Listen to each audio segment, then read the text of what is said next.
Menopausal activity जब बंद हो जाता है, एक फीमेल्स के जो रिप्रोडक्टिव सिस्टम है, ओवरीज होते हैं, उसमें जब आपके हार्मोनल चेंजेस आते हैं, क्या होता है, ऑस्टियोक्लास्टिक एक्टिविटी है ये बढ़ जाता है, तब बोन ज्यादा डिजेनरेट करता है।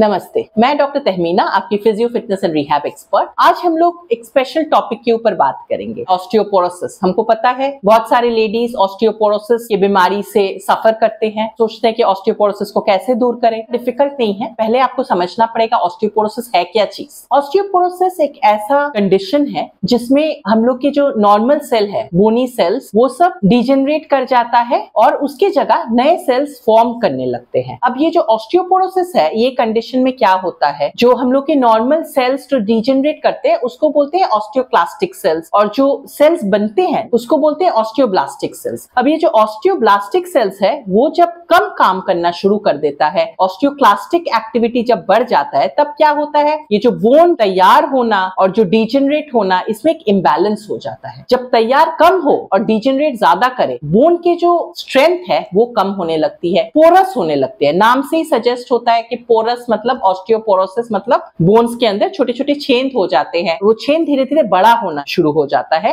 तब वो मसल्स, बोन के जो टिश्यूज है वो ज्यादा डिजेनरेट हो जाते हैं, तभी ये बोन्स पोरोटिक हो जाते हैं। एंड पोरस हो जाने पे उसका जो स्ट्रेंथ है वो कम हो जाता है, जिसको हम लोग बोलते हैं बोन मास, वो कम हो जाता है एंड ब्रेक होने की टेंडेंसीज बढ़ जाते हैं। ब्रेक जैसे ही होता है तो उसको हम लोग फ्रैक्चर बोलते हैं। तो ऐसे बैठे बैठे भी कभी कभी ऑस्टियोपोरोसिस से जो सफर कर रहे हैं उनके स्ट्रेस फ्रैक्चर हो जाता है। आपको चलने की भी दरकार नहीं है, बिस्तर पे लेटे लेटे अगर आप वेट बियरिंग एक्टिविटी नहीं कर रहे, अपने पैरों पे नहीं कर रहे हैं, खड़े हो रहे हैं, आप अगर बिस्तर पे बहुत दिनों से कोई कारण से लेटे हुए हैं, उठ नहीं पा रहे हैं, इससे आपके ऑस्टियोपोरोसिस का जो टेंडेंसी है वो बढ़ जाता है। ऑस्टियोपोरोसिस होने से फ्रैक्चर के टेंडेंसीज भी बढ़ जाते हैं। कुछ एक चीज को ध्यान रखना पड़ेगा, आपके ऑस्टियोपोरोसिस का टेंडेंसी जो है वो कम हो जाएगा। नंबर 1, आपको वेट बियरिंग एक्सरसाइजेस करने हैं। वेट बियरिंग एक्सरसाइजेस क्या है, पैरों पे वजन दीजिए, एक पैर पे खड़े होने का कोशिश कीजिए, सीधा नहीं खड़े हो सकते ऑब्वियसली, टेबल पकड़ के एक पैर पे खड़े होइए, 10 तक गिनिए, फिर दूसरे पैर पे खड़े होइए। ये सिंपलेस्ट एक्सरसाइज है जिससे आप पैरों की जो स्ट्रेंथ है वो बढ़ा सकते हैं। वेट कफ यूज कर सकते हैं, थेराबैंड यूज कर सकते हैं। अपर बॉडी के लिए स्ट्रेंथनिंग के लिए आप थेराबैंड यूज कर सकते हैं, लोअर बॉडी के लिए आप वेट कफ यूज कर सकते हैं। D12 कोलैप्स फ्रैक्चर आप सुनते होंगे, ओल्ड एज में हम लोग झुकने लगते हैं, काइफोटिक पोस्चर हो जाता है और बोन्स ब्रिटल होते हैं, जो हम लोग ऑस्टियोपोरोसिस बोलते हैं। एंड D12 थोरासिक एरिया में आपके स्पाइन के बीचों बीच